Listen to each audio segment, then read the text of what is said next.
الحمد لله نحمده ونستعينه ونستغفره ونؤمن به ونتوكل عليه ونعوذ بالله من شرور أنفسنا ومن سيئات أعمالنا من يهده الله فلا مضل له ومن يضلله فلا هادي له ونشهد أن لا إله إلا الله وحده لا شريك له ولا وزير له ولا مشير له ولا مثل له ولا مثال له ونشهد أن سيدنا وسندنا وحبيبنا ونبينا وشفيعنا ومولانا محمدا عبده ورسوله أرسله بالحق بشيرا ونذيرا وداعيا إلى الله بإذنه وسراجا منيرا صلى الله عليه وعلى آله وأصحابه وبارك وسلم تسليما كثيرا أما بعد فأعوذ بالله من الشيطان الرجيم بسم الله الرحمن الرحيم قال الله تبارك وتعالى في القرآن المجيد اعلموا أنما الحياة الدنيا لعب ولهو وزينة وتفاخر بينكم وتكاثر في الأموال والأولاد كمثل غيث أعجب الكفار نباته ثم يهيج فتراه مصفرا ثم يكون حطاما وفي الآخرة عذاب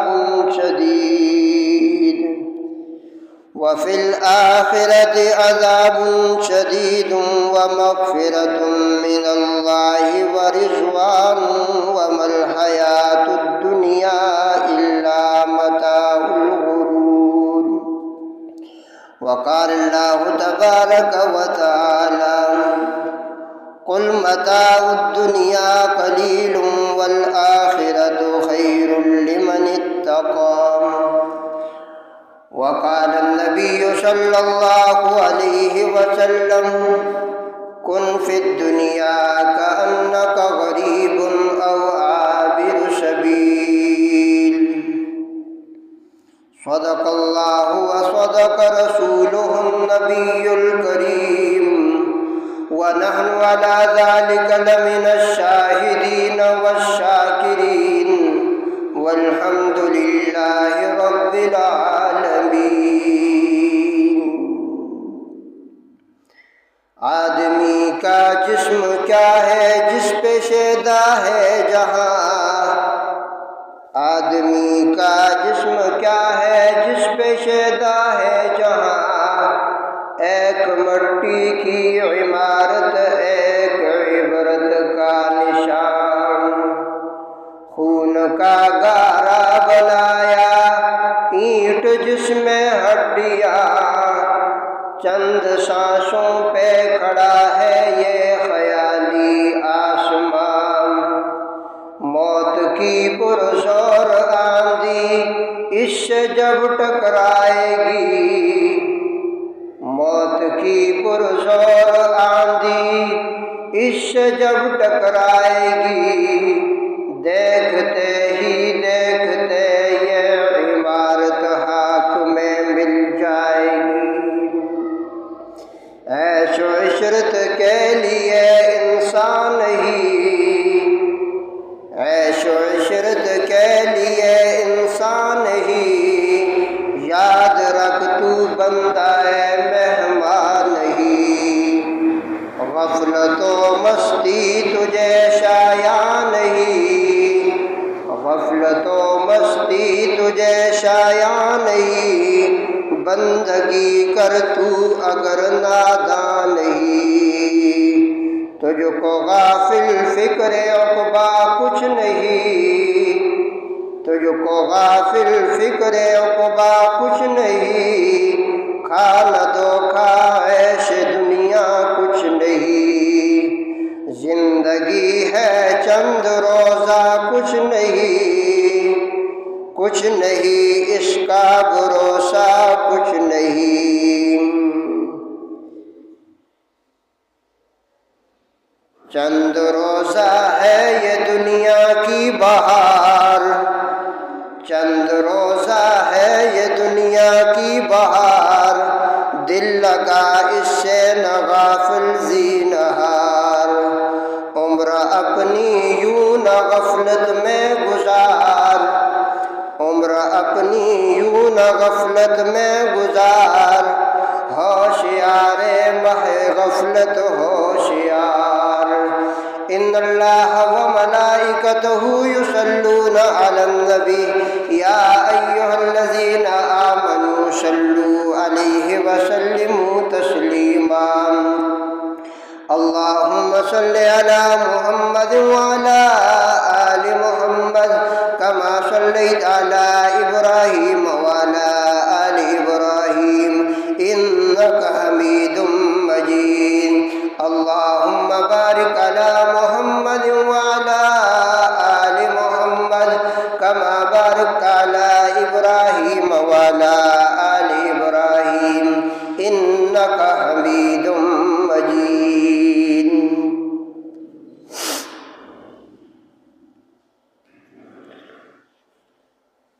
محترم واجب الاحترام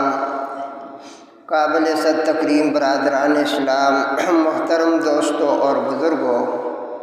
خالق ارض و سما کا فضل و احسان ہوا، اس ذات نے صحت و عافیت اور ایمان کی دولت کے ساتھ جمعہ کا یہ مبارک دن نصیب فرمایا اور ایک اہم فریضہ کی ادائیگی کا موقع عطا کیا۔ یہ محض اس ذات کا فضل و احسان ہے۔ میرے دوستوں اور بزرگوں، سعادت مند ہے وہ لوگ جن کے شب و روز اللہ کی رضا والے اعمال میں گزرتے ہیں، بد نصیب ہے، غافل ہیں وہ لوگ جن کے شب و روز اللہ کی نافرمانی میں گزرتے ہیں۔ میرے دوستوں اور بزرگوں، ماہ محرم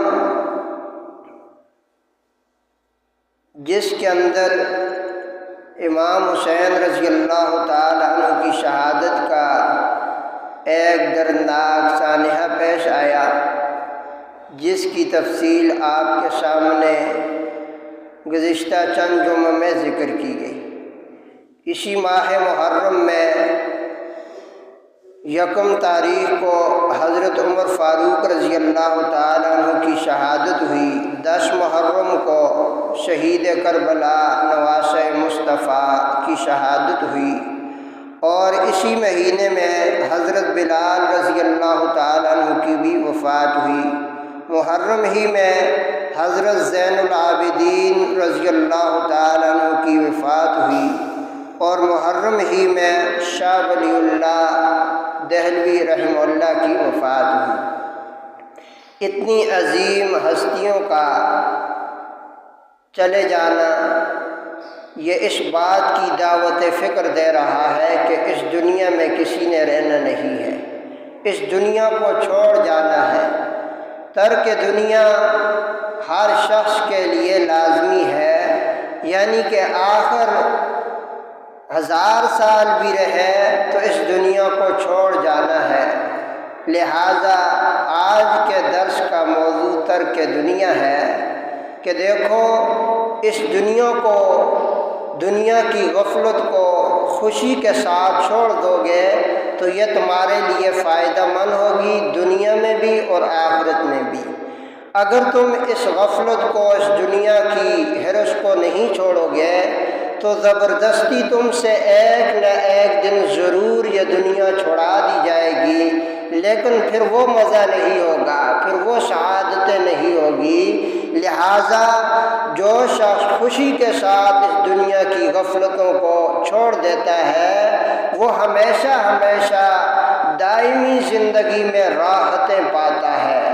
کیونکہ یہ دنیا فانی ہے، عارضی ہے، اور ہمیشہ والی زندگی آخرت کی زندگی ہے،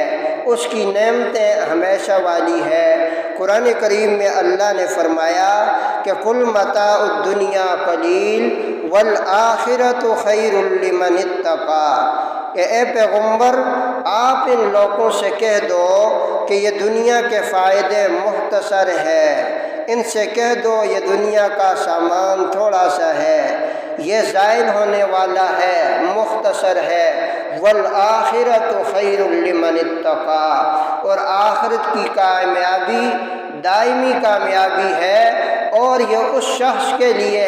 لمن اتقیٰ جو خوف خدا رکھتا ہے، جو آخرت کی فکر رکھتا ہے، جو قبر کی تیاری کی سوچ رکھتا ہے۔ فرمایا اس کے لیے آخرت میں بڑے انعامات ہیں، بڑی راحتیں ہیں، بڑی نعمتیں ہیں۔ یہ دنیا کی زندگی فرمایا مختصر ہے، زائل ہونے والی ہے، فانی ہے۔ اتنی بڑی بڑی بزرگ ہستیاں نہ رہی، میں اور آپ کب تک دنیا میں رہیں گے؟ آخر ہم نے بھی اس دنیا کو چھوڑ جانا ہے۔ قرآن کریم میں 27ویں پارے میں ہے کہ اعلموا انما الحیات الدنیا لعب ولہو وزینۃ وتفاخر بینکم وتکاثر فی الاموال والاولاد کمثل غیث اعجب الکفار نباتہ۔ 27ویں پارے میں اللہ نے فرمایا کہ او لوگو جان لو، سمجھ لو، کانوں کی کھڑکیاں کھولو، غور سے سنو، یہ دنیا کی زندگی اعلموا انما الحیات الدنیا لعب ولہو، یہ کھیل تماشا ہے، یہ ظاہری زینت ہے، یہ ایک دوسرے پر فخر کرنا، مال اولاد جائیداد کو زیادہ بتلانا۔ جس طرح بارش برستی ہے، کاشتکاروں کو اچھی معلوم ہوتی ہے، سبزہ اگ جاتا ہے، ہر طرف سبزہ ہی سبزہ دکھائی دیتا ہے، پھر فرمایا ایک وقت ایسا آتا ہے وہ سبزہ زرد ہو جاتا ہے، پھر ٹکڑے ٹکڑے ہو جاتا ہے، پھر تنکوں میں بکھیر دیا جاتا ہے، پھر کچھ عرص کے بعد وہ کھیت بالکل خالی ہو جاتے ہیں۔ اور قرآن کریم میں فرمایا وَفِي الْآخِرَةِ عَذَابٌ شَدِيدٌ، جو اس دنیا کی زیب و زینت غفلتوں میں مبتلا ہے تو آخرت میں اس کے لیے بڑا سخت عذاب ہے۔ اور جو اس دنیا کی غفلتوں سے باز رہا، اپنے اللہ کی طرف اس کا رجوع رہا، فرمایا وَمَغْفِرَةٌ مِّنَ اللَّهِ وَرِضْوَانٌ، اس کے لیے مغفرت ہے، بخشش ہے، رب کی رضامندی ہے۔ اور فرمایا وہ دنیا والوں جان لو کہ وَمَا الْحَيَاةُ الدُّنْيَا إِلَّا مَتَاعُ الْغُرُورِ، یہ دنیا کی زندگی دھوکے کا سامان ہے۔ اہل علم فرماتے ہیں کہ جس طرح کھیل تماشے میں ایک میدان سجتا ہے، خواہ وہ کرکٹ ہے، ہاکی ہے، فٹ بال ہے، اب کھیل تماشا سجتا ہے، لوگ اکٹھے ہوتے ہیں، ڈھول ڈھماکے، شور شرابہ، ہر طرف چہل پہل، میدان سجتا ہے، لیکن کچھ ہی وقت کے بعد وہ کھیل ختم، وہاں ہو کا عالم کچھ بھی نہیں۔ فرمائے ایسے ہی یہ دنیا کھیل تماشا ہے، اس کی زیب و زینت، یہ بڑی بڑی کوٹھیاں، یہ بڑے بڑے سرمائے، یہ عارضی ہے، کچھ وقت کے بعد آپ دیکھو گے کچھ بھی نہیں ہوگا۔ اور فرمایا بعض اہل علم نے اسی آیت کے تحت فرمایا کہ یہاں جو یہ فرمایا ہے اعلموا انما الحیات الدنیا لعب ولہو، دنیا کی زندگی کھیل تماشا ہے، جس طرح کھیل تماشے میں وقت لگانا، پیسہ لگانا، یہ برباد کرنا ہے اپنے وقت کو بھی پیسے کو بھی، تو فرمایا ایسے ہی جو بندہ دنیا کی غفلتوں میں پڑ جاتا ہے وہ اپنے وقت کو بھی ضائع کر دیتا ہے اور اپنی جان کو بھی ضائع کر لیتا ہے۔ بہرحال میرے دوستوں اور بزرگوں، حضرت مولانا رومی رحمہ اللہ فرماتے ہیں دنیا نام ہے رب کی غفلت سے، رب کے نام سے غافل ہونے کا نام دنیا ہے۔ سونا چاندی، جائیداد، مال، ملازمت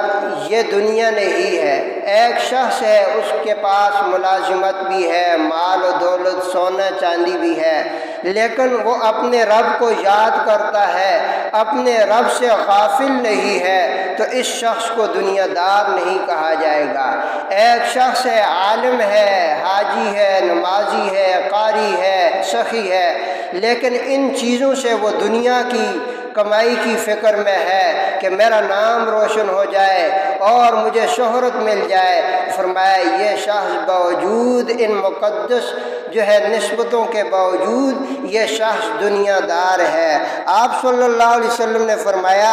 کیا ہی اچھی ہے وہ دنیا جس سے آخرت کمائی جائے۔ مطلب یہ ہے کہ ایک بندے کے پاس تجارت ہے، وہ اپنی تجارت اللہ کے حکم سے،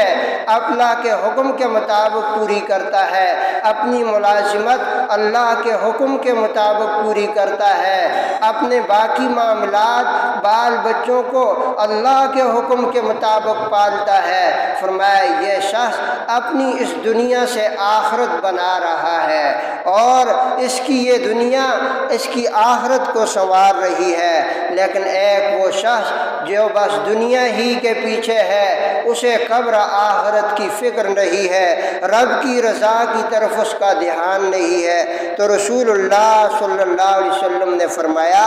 کہ دنیا ملعون ہے۔ ایک روایت میں دنیا مردار ہے اور اس کے چاہنے والے کتے ہیں، یعنی کہ جس طرح کتا مردار پہ جپٹ پڑتا ہے اور اس کی خواہش ہوتی ہے سارا مردار میں ہی کھاؤں، دوسرا کتا اگر اس مردار کے اوپر آنے کی کوشش کرتا ہے تو یہ کتا اس کی طرف بھونکتا ہے، چیختا ہے، چلاتا ہے کہ دوسرا کتا اس مردار کو نہ کھائے، میں اکیلا ہی سارا کچھ کھا لوں۔ فرمایا یہی مثال دنیا دار کی ہے کہ اس کی خواہش ہوتی ہے کہ سارا مجھے ہی ملے، اس کے لیے وہ دوسروں کے گلے کاٹتا ہے، اس کے لیے وہ دوسروں کا خون بہاتا ہے، اس کی یہ سوچ ہوتی ہے کہ یہ سارا مجھے ہی ملے، جس طرح کتا دوسروں پہ بھونکتا ہے۔ فرمایا وہ دنیا دار بھی دوسرے کے اوپر بھونکتا ہے۔ اور پھر حدیث کے مفہوم میں فرمایا کہ جس طرح کتا دوسرے کتے کو مرتے ہوئے دیکھ کر عبرت نہیں پکڑتا بلکہ اس کے گوشت نوچنے کی فکر میں ہوتا ہے، اسی طرح دنیا دار کتنے ہی دنیا داروں کے برے انجام کو دیکھ کر عبرت نہیں پکڑتا۔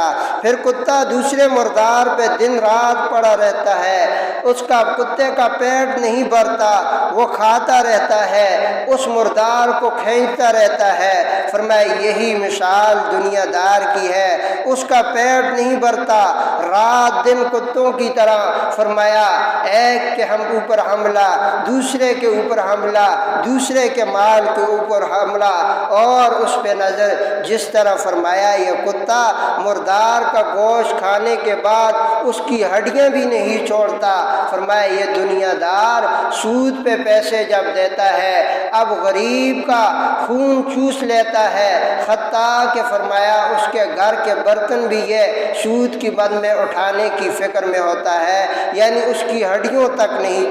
چھوڑتا۔ تو آپ صلی اللہ علیہ وسلم نے فرمایا دنیا مردار ہے اور اس کے چاہنے والے کتے ہیں۔ تو بہرحال میرے دوستوں اور بزرگوں،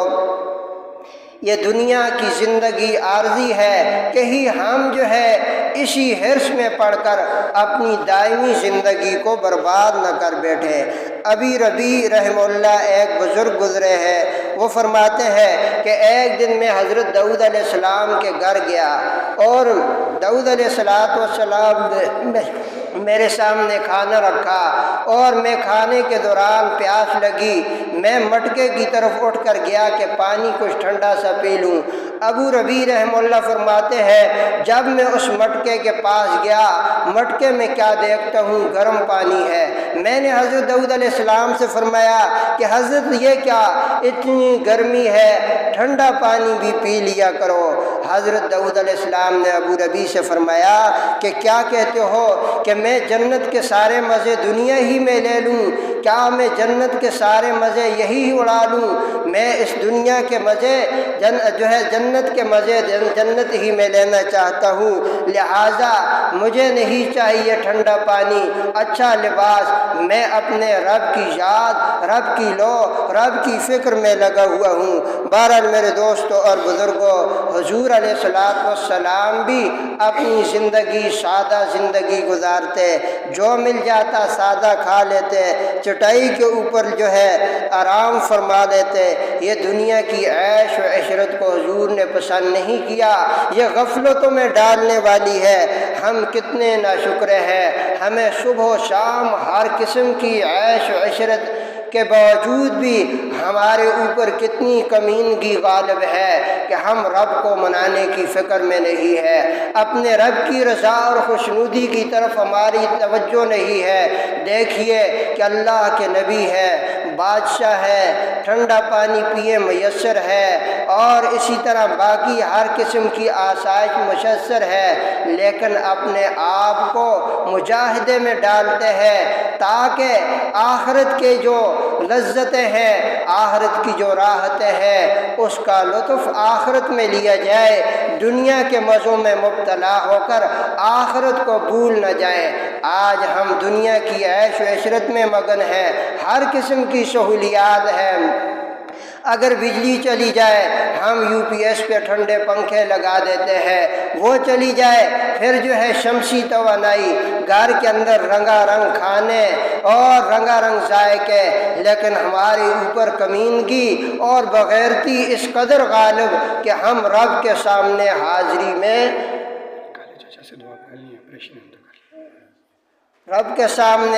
میں غافل ہے۔ اپنی زندگی کے ان لمحات کو رب کی رضا میں گزارنے کے لیے فکر مند نہیں ہے۔ اللہ نے کتنی بڑی بڑی نعمتیں دی، لیکن رب کے ہر وقت ناشکری میں صبح و شام گزرتے ہیں۔ بہرحال میرے دوستوں اور بزرگوں، حضرت داؤد علیہ السلام ہی کے متعلق آتا ہے کہ ایک دن ان کی خادمہ نے کہا کہ حضرت آپ نے کئی عرصے سے اچھا سالن نہیں کھایا، یہ گوشت ہے، بہترین سالن بنا کر آپ کے سامنے میں پیش کرتی ہوں۔ حضرت داؤد علیہ السلام نے خادمہ سے فرمایا ٹھیک ہے تیار کیجئے۔ اب خادمہ نے وہ گوشت اچھے طریقے سے تیار کر کے حضرت داؤد علیہ السلام کے سامنے پیش کیا۔ حضرت داؤد علیہ السلام کے سامنے جب یہ سالن پیش کیا گیا تو حضرت داؤد علیہ السلام نے فرمایا کہ وہ پڑوس کے یتیم بچے کہاں ہیں، ان کی خبر لو۔ خادمہ نے فرمایا کہ آپ کچھ تھوڑا سا کھا لیجئے، میں ان کی خبر لیتی ہوں۔ حضرت داؤد علیہ السلام نے فرمایا نہیں، میں ان بچوں کو بلائیے، انہیں کھلانا چاہتا ہوں، کیونکہ یہ بہترین چیز ہے، اور میں جو کھاؤں گا چند لمحے بعد یہ گندگی بن کر نجاست بن کر ضائع ہو جائے گی، اور اگر یہی چیز اللہ کے لیے دی تو یہ عرش پہ جائے گی، یعنی اجر و ثواب ملے گا۔ خادموں سے کہا یہ بہتر ہے کہ یہ چیزیں گندگی بن جائیں، نجاست بن جائے، یا یہ چیزیں عرش کے اوپر چلی جائے؟ تو خادمہ نے کہا بہتر تو یہی ہے کہ یہ عرش پہ جائے۔ تو حضرت داؤد علیہ السلام نے فرمایا جب وہ یتیم کھائیں گے تو عرش پہ مجھے ثواب ملے گا، عرش سے اللہ کی طرف سے میرے اوپر رحمتوں کا نزول ہوگا۔ تو میرے دوستوں اور بزرگوں، کیا جذبہ، کیا ہمدردی! آپ سوچئے کہ ہم میں سے بڑا نیک، بڑے سے بڑا بزرگ، کیا اس کے اندر بھی یہ جذبہ، یہ ہمدردی، تھوڑی سی فکر ہے کہ میرے دوستوں اور بزرگوں وہ اللہ کے نبی بخشائے ان کو اپنی قبر و آخرت کی کتنی فکر ہے۔ یہی حضرت داؤد علیہ السلام کے متعلق ہی آتا ہے کہ انہوں نے دیکھا خادمہ نے کہ حضرت داؤد علیہ السلام پانی میں روٹی کو بھگو کر جو ہے کھا رہے ہیں، تو خادمہ نے کہا حضرت کئی عرصے سے آپ ایسے ہی کر رہے ہیں، اور کبھی آپ ٹھنڈا پانی نوش فرما لیجئے اور اس روٹی کو گرم کر کے جو ہے آپ کے سامنے پیش کرتی ہوں۔ حضرت داؤد علیہ السلام نے فرمایا کہ او بی بی، اگر جو ہے اس پانی کو گرم کیا جائے، اس پانی کو ٹھنڈے پانی کا ذائقہ میں استعمال کروں، روٹی پکانے گرم کرنے میں جتنا وقت لگتا ہے اتنے میں 13-14 آیات کریمہ پڑھ لیتا ہوں، اور اس دنیا کے تھوڑے سے ذائقے کے لیے میں اتنے بڑے ثواب کو ضائع کر لوں، اس فانی مزے کے لیے وہ ہمیشہ والی جو ہے آخرت کے ذائقوں کو چھوڑ دوں۔ ایسا نہیں ہو سکتا کہ میں چند لمحے کے ذائقے کے لیے اللہ کی یاد سے غافل ہو جاؤں۔ یعنی کہ اللہ کی یاد اللہ والوں کے ہاں سب سے بہترین چیز ہوا کرتی ہے، اور اللہ والوں کے ہاں اللہ ہی کی عظمت، اللہ ہی کا ذکر سب سے قیمتی سرمایہ ہوتا ہے، اور اللہ کی یاد سے بیکار رہنا یہ نادانی ہے۔ اللہ کی یاد ایمان کا سرمایہ ہے، اللہ کی یاد سے فقیر بادشاہ بن جاتا ہے، اور اللہ کی یاد کے بغیر بادشاہ بھی فقیر ہوا کرتے ہیں۔ میرے دوستوں اور بزرگوں، حضرت داؤد علیہ السلام کے متعلق آتا ہے کہ ایک بزرگ کو خواب میں آیا حضرت داؤد علیہ السلام ہی کے زمانے میں، کہ خواب میں دیکھتے ہیں حضرت داؤد علیہ السلام دوڑے جا رہے ہیں۔ اب خواب ہی میں وہ بزرگ پوچھتے ہیں کہ اللہ کے نبی کیوں دوڑتے ہوئے جا رہے ہو؟ حضرت داؤد علیہ السلام نے فرمایا کہ قید خانے سے مجھے چھٹکارا ملا ہے، اور اس لیے بھاگا جا رہا ہوں، کہیں دوبارہ پھر جو ہے اس قید خانے میں گرفتار نہ کر لیا جاؤں، کیونکہ یہ دنیا قید خانہ ہے، سخت سے سخت مصیبت کا گھر ہے۔ آج اللہ نے مجھے اس قید خانے سے نجات دی۔ فرمایا کہ اس بزرگ نے جب صبح کی تو پتہ چلا کہ حضرت داؤد علیہ السلام وفات پا گئے ہیں۔ تو میرے دوستو، ہم دنیا کو کتنی پیاری چیز سمجھتے ہیں، لیکن اللہ والے اس دنیا کو قید خانہ سمجھتے ہیں۔ اللہ والوں کے نزدیک سب سے قیمتی چیز آخرت کی فکر، آخرت کی تیاری ہوتی ہے، وہ دنیا کو قید خانہ سمجھتے ہیں۔ اسی لیے اللہ کے نبی نے فرمایا کہ الدنیا سجن المومن و جنت الکافر، دنیا مومن کے لیے قید خانہ ہے اور کافر کے لیے جنت ہے۔ جس طرح قیدی قید خانے میں اپنی مرضی سے زندگی نہیں گزارتا، اسی طرح مومن دنیا میں قیدی کی طرح اپنی مرضی سے زندگی نہیں گزارتا، وہ ہر لمحہ خالق ارض و سما کے حکم کے مطابق گزارنے کی فکر میں رہتا ہے۔ وہ یہاں اپنی خواہشات پوری کرنے کی فکر میں نہیں ہوتا، وہ یہاں رب کی رضا کے لیے فکر مند ہوتا ہے۔ روایت کے اندر آتا ہے کہ عبد الرحمن ابن عوف ایک جلیل القدر صحابی ہے۔ ایک دن جب افطار میں ان کے سامنے کھانا پیش کیا گیا اور بہترین کھانا تھا، جب عبد الرحمن ابن عوف رضی اللہ تعالیٰ عنہ کی نگاہ اس کھانے پہ پڑی تو آنکھوں سے آنسو آ گئے اور فرمانے لگے کہ دونوں جہاں کے جو ہے شہنشاہ، جن کے لیے اللہ نے ساری دنیا کو بنایا، نبیوں کے سردار، ان کے چچا جب احد کے میدان میں شہید ہوئے، یعنی افطار کے وقت جب ان کے سامنے بہترین کھانا پیش کیا گیا تو عبد الرحمن ابن عوف رضی اللہ تعالیٰ عنہ کی آنکھوں سے آنسو آئے، فرمانے لگے کہ احد کے میدان میں حضور کے چچا حضرت حمزہ شہید کیے گئے، بدن کے ٹکڑے کیے گئے، پھر ان کو کفن تک نہ ملا، اور فرماتے ہیں کہ ایک چادر جب سر پہ اوپر ڈالی پاؤں جو ہے ننگے پڑ جاتے، پاؤں کی طرف جو ہے ڈالا جاتا کپڑا تو وہ سر کی طرف نہیں پہنچتا تھا۔ حضور نے فرمایا سر کو ڈانپ لو اور پاؤں کے اوپر جو ہے گھاس کو ڈال دو اس میت کے۔ اور پھر حضرت عبدالرحمن ابن عوف بہت زیادہ روئے اور فرمانے لگے ہم پر دنیا کشادہ ہو گئی، ہم پر دنیا کھول دی گئی، نبی کے چچا کو جو ہے نبی کے پیارے چچا کو کفن کا ٹکڑا تک نہ ملا۔ اور یہ روتے روتے آپ نے فرمایا یہ کھانا اٹھا لیجئے، اور پھر فرمانے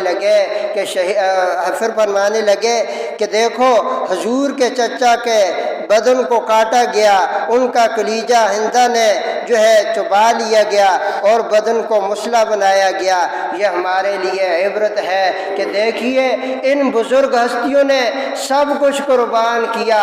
اور ہمیں راحتیں ملی، اس کے باوجود بھی ہم اپنے رب سے غافل ہیں۔ وہ جان دے کر بھی رب کی رضا کے فکر مند رہتے تھے، ہم کچھ بھی نہیں کر پائے آخرت کی، لیکن پھر بھی ہمیں آخرت کی فکر تک نہیں ہے۔ بہرحال میرے دوستوں اور بزرگوں، یہ واقعہ تو کئی دفعہ آپ کے سامنے ذکر کیا گیا کہ حضرت ابراہیم ابن ادہم ایک بڑے بزرگ گزرے ہیں، اپنے علاقے کے سردار و بادشاہ تھے۔ ایک دفعہ اپنے شاہی محل میں آرام فرما رہے ہیں، آدھی رات کو غیب سے ان کی ہدایت کے لیے اللہ نے اسباب پیدا کیے کہ شاہی محل کے اوپر چھت میں پاؤں کی آہٹ کی آواز ہوئی۔ یہ فوراً جو ہے ڈر گئے، اٹھ کھڑے ہوئے، آواز دی کہ یہ کون ہو، آدھی رات یہاں کیا کر رہے ہو؟ اب غیب سے آواز آئی کہ میرا اونٹ گم گیا ہے، اونٹ تلاش کر رہا ہوں۔ حضرت ابراہیم ابن ادہم رحمہ اللہ نے فرمایا یہ کیسی بے وقوفی، اونٹ گم گیا ہے تو اس کو جنگلوں میں تلاش کرو، تم شاہی محل میں اونٹ کو تلاش کر رہے ہو۔ اب غیب سے آواز آئی کہ تم عیش و عشرت میں اور اس مستی میں، اس مال و دولت میں رب کو تلاش کر رہے ہو۔ رب کی تلاش کے لیے مجاہدہ کرنا پڑتا ہے، گرمی برداشت کرنی پڑتی ہے، ٹھنڈک میں ٹھنڈے پانی سے وضو کر کے رب کے سامنے رات کی تنہائیوں میں کھڑا ہونا پڑتا ہے، مال کی قربانی دینی پڑتی ہے، جان کی قربانی دینی پڑتی ہے۔ اے ابراہیم ابن ادہم، تم شاہی محل میں بیٹھ کر رب کی تلاش کے امیدوار ہو۔ ابراہیم ابن ادہم پہ یہ غیبی آواز نے ایسا عجیب اثر کیا کہ اس نے شاہی محل کو چھوڑا، ایک دریا کے کنارے جا کر ایک جھونپڑی میں رہنے لگے اور وہاں اللہ اللہ کرنے لگے، مجاہدہ کرنے لگے۔ اللہ نے سرتاج الاولیاء بنایا۔ اور ایک دفعہ فرمایا دریا کے کنارے جھونپڑی میں ایک گودڑی کو سی رہے ہیں سوئی سے، اچانک اس کا ایک امیر شخص وہاں سے گزرا جو پہلے اس کا ملازم اور نوکر تھا۔ جب وہاں سے گزرا تو ابراہیم ابن ادہم رحمہ اللہ نے دیکھا کہ اس کا وہی ملازم بڑے شاہانہ انداز سے گزر رہا ہے، اور اس جو ہے شخص نے ابراہیم ابن ادہم کو دیکھا ہے، ایک جھونپڑی میں ہے، فقیرانہ لباس میں ہے۔ فرمانے لگے کہ حضرت وہ شاہی محل زبردست تھا، وہ شاہانہ زندگی اچھی تھی یا یہ جھونپڑیوں والی؟ ابراہیم ابن ادہم نے فرمایا تم نے رب کی رضا کا مزہ نہیں چکھا، اس شاہی سے یہ بادشاہی بڑی ہی لذتوں والی ہے۔ اب اپنی سوئی اٹھائی اور دریا میں پھینک دی اور اسی امیر شخص کے سامنے فرمانے لگے او مچھلیوں میری سوئی کو واپس کر لو۔ دیکھتے کیا ہے کہ دریا سے مچھلیاں اپنے منہ میں بہت سی سونے کی سوئی لے کر باہر سے منہ نکالا۔ ابراہیم ابن ادہم نے فرمایا کہ نہیں، میری ہی وہ سوئی جو میں نے پھینکی ہے۔ اتنے میں ایک اور مچھلی نکلی، وہی سوئی جو ہے ابراہیم ابن ادہم کی طرف پھینکی۔ ابراہیم ابن ادہم نے اس امیر شخص سے کہا بتلائیے وہ بادشاہی زیادہ بہترین ہے یا یہ والی زندگی؟ بہرحال میرے دوستوں اور بزرگوں، جب تک اللہ کے سامنے انسان اپنے ظاہر کو نہیں قربان کرتا، اس کی باطنی روحانی زندگی کبھی بھی نہیں بدل سکتی۔ یعنی جب تک انسان ظاہر کو اللہ کے لیے قربان نہیں کرتا،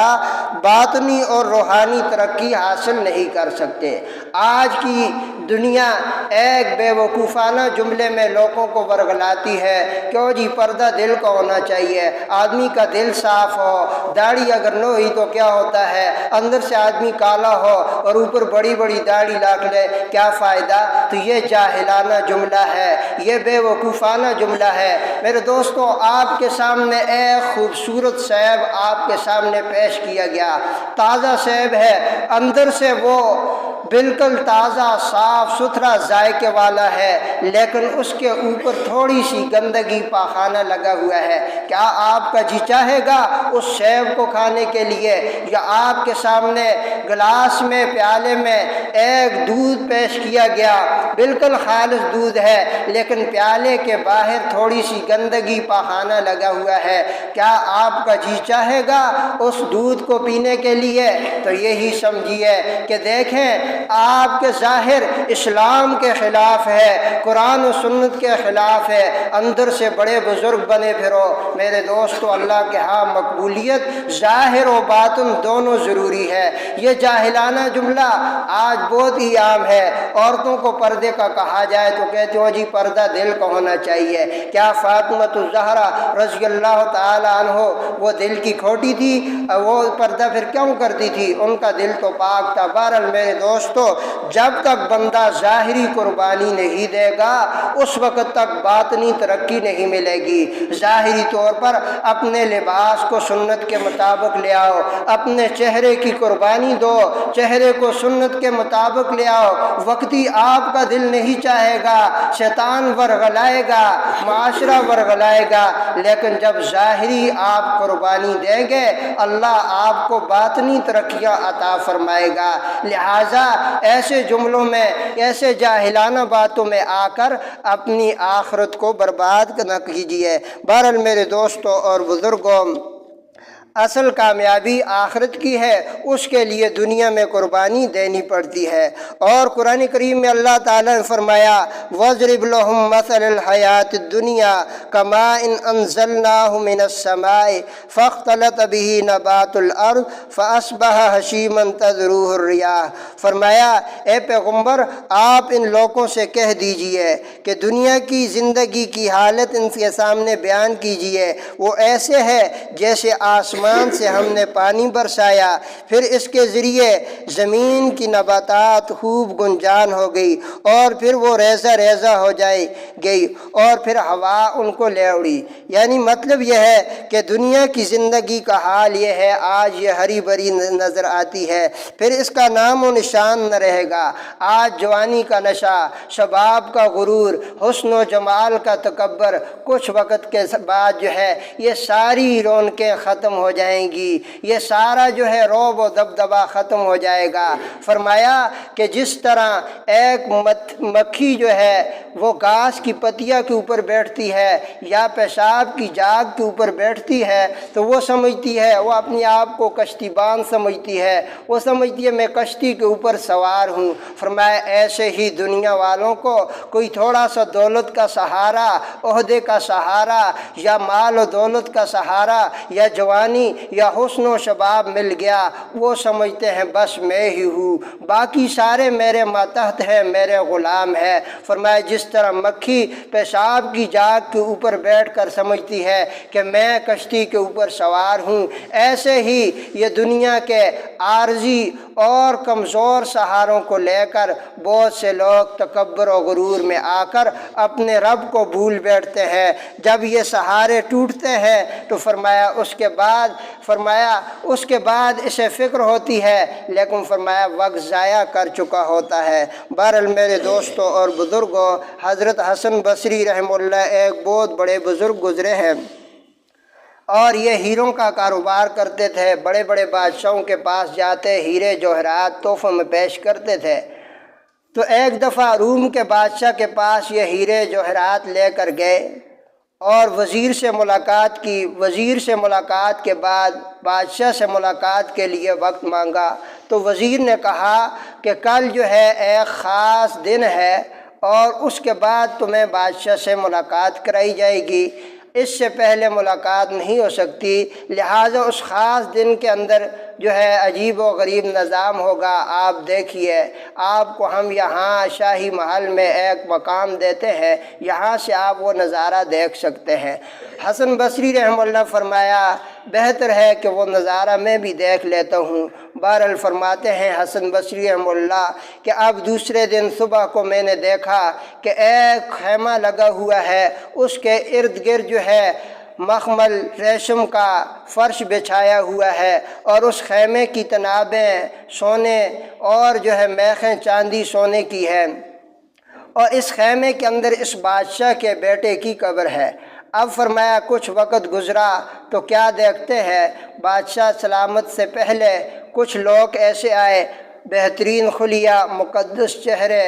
اور ان کا یہ گروہ اس خیمے کے اندر داخل ہوا، وہاں طواف کیا، کچھ روئے اور وہاں سے نکل کر چلے گئے۔ اس کے بعد فرمایا ایک اور فوج کا دستہ آیا، اور وہ فوجی اس خیمے کے اندر داخل ہوئے، اس قبر کو سلامی دی اور وہاں سے نکل گئے۔ اس کے بعد کچھ وقت کے بعد خوبصورت عورتیں آئی، ان کے ہاتھ میں تھالیاں ہیں، ان میں ہیرے ہیں، انہوں نے بھی طواف کیا، روئی اور وہاں سے نکل گئی۔ اس کے بعد جو ہے کچھ لوگ ایسے آئے جو بہترین قسم کے دانشمند، حکیم، طبیب تھے، انہوں نے بھی اس خیمے میں گئے اور قبر کا طواف کیا، روئے، وہاں سے نکل گئے۔ اور اس کے بعد بادشاہ خود جو ہے وہاں اس خیمے میں داخل ہوا، روتا ہوا، کہنے لگا، اس قبر کو مخاطب کر کے کہنے لگا کہ اے میرے عزیز، تو مجھے سب سے پسندیدہ تھا، یعنی اپنے بیٹے کی قبر کو مخاطب کر کے کہنے لگا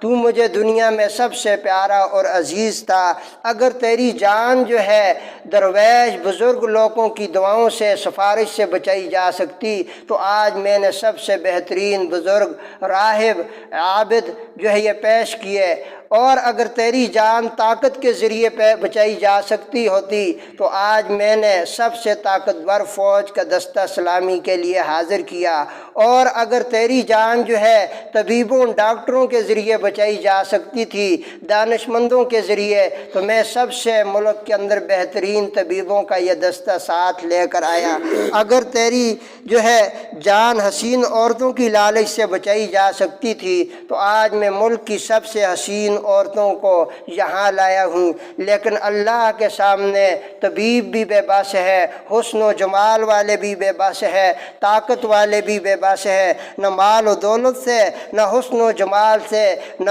حکمت و طب سے اللہ کے سامنے کسی کی سفارش کر کے بچایا جا سکتا ہے، سب اللہ کے سامنے بے بس ہے۔ لہٰذا جب اللہ کے سامنے بے بس ہے تو پھر اللہ کے سامنے عاجز بن کے رہو، اس کی آواز پہ، اس کی تکبیر پہ اپنے آپ کو جھکا دو۔ جب اللہ اکبر کہا جائے تو سمجھ لو کہ اللہ سب سے بڑا ہے، میں عاجز ہوں، اے اللہ میں کچھ بھی نہیں ہوں، سب کو چھوڑ کر آؤ اور اللہ کے سامنے اپنی گردن جھکا لو، عاجزی سے پیش آؤ، سجدہ رکوع کرو۔ تو فرمایا جب تم اس عاجزی کا اظہار کرو گے اللہ تمہیں بلندیاں عطا کرے گا۔ بہرحال میرے دوستوں اور بزرگوں،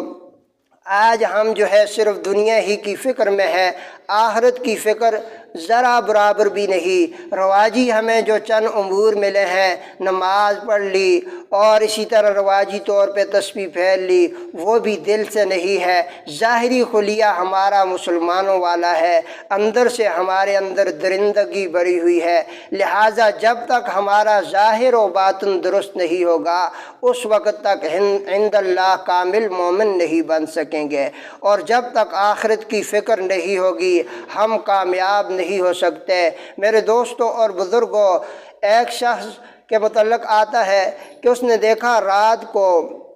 اس کا بیٹا سونے سے پہلے دیکھتے ہیں رو رہا ہے، پھر اسے سلایا، پھر بھی وہ کروٹیں بدل رہا ہے، رو رہا ہے۔ اب باپ نے کہا کیوں رو رہے ہو، کیا کوئی تکلیف ہے، درد ہے، بیماری ہے؟ بیٹے نے کہا کہ کل استاد نے مجھے پورے پچھلے ہفتے کی دہرائی کا سبق دیا ہے اور کہا ہے کہ پچھلے ہفتے کا جتنا سبق ہے وہ دہرا کر یاد کر کیا وہ پوچھوں گا، وگرنہ جو ہے یاد نہ ہوا پٹائی ہوگی، سزا ہوگی۔ اب یہ بات باپ کے دل پہ اثر کی۔ باپ کہنے لگا، او بیٹا تجھے ایک ہفتے کے سبق کی اتنی فکر ہے اور ہم سے 60-70 سال کے سبق کے بارے میں، زندگی کے بارے میں پوچھا جائے گا کہ زندگی کہاں گزاری، جوانی کہاں خرچ کی، پیسہ کہاں سے کمایا، کہاں خرچ کیا، تیرا رب کون ہے، تیرا نبی کون ہے، اور یہ سارے سوال ہم سے پوچھے جائیں گے۔ تجھے ایک ہفتے کے سبق کی فکر ہے اور ہم 50-60 سالہ زندگی کی ہمیں فکر تک نہیں ہے۔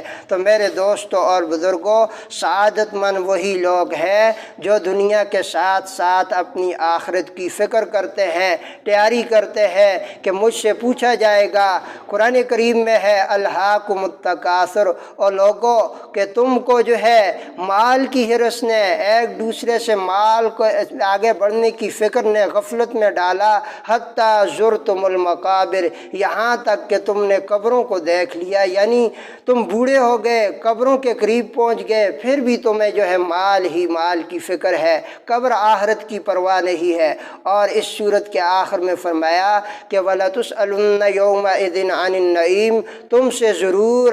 ہر نعمت کے بارے میں ایک دن پوچھا جائے گا کہ میں نے فلاں فلاں نعمت تمہیں دی، آیا تو نے اسے قرآن و سنت کے مطابق استعمال کیا یا میری غفلت، میری جو ہے بغاوت میں؟ تو میرے دوستوں اور بزرگوں، ہر شخص اپنے متعلق سوچے، اپنے گریبان میں دیکھے کہ میں دنیا کے ساتھ ساتھ آخرت کی کتنی فکر کر رہا ہوں۔ اگر آخرت کے معاملے میں وہ سست ہے تو وہ نیک لوگوں کی محفل میں بیٹھے اور مسجدوں کے ساتھ اپنا تعلق قائم کرے تاکہ اس سے اوپر سے غفلت ختم ہو جائے۔ آج کی دنیا مساجد و مدارس سے دور ہے، علماء سے دور ہے، تو اسی وجہ سے وہ دین سے غافل ہوتی جا رہی ہے۔ اچھی محفلوں، اچھی صحبت کا اثر ہوتا ہے، لہٰذا اپنے آپ کو اچھی کتابوں کے ساتھ وابستہ کریں، اچھی محفلوں کے ساتھ، اچھی مقامات کے ساتھ وابستہ کریں تاکہ دل کے اوپر جو زنگ چڑھا ہے یہ زنگ اترے اور آخرت کی فکر ہمارے دلوں میں پیدا ہو۔ اللہ تعالی ہمیں قرآن و سنت کے قریب آنے کی توفیق عطا فرمائے۔ سنتیں ادا۔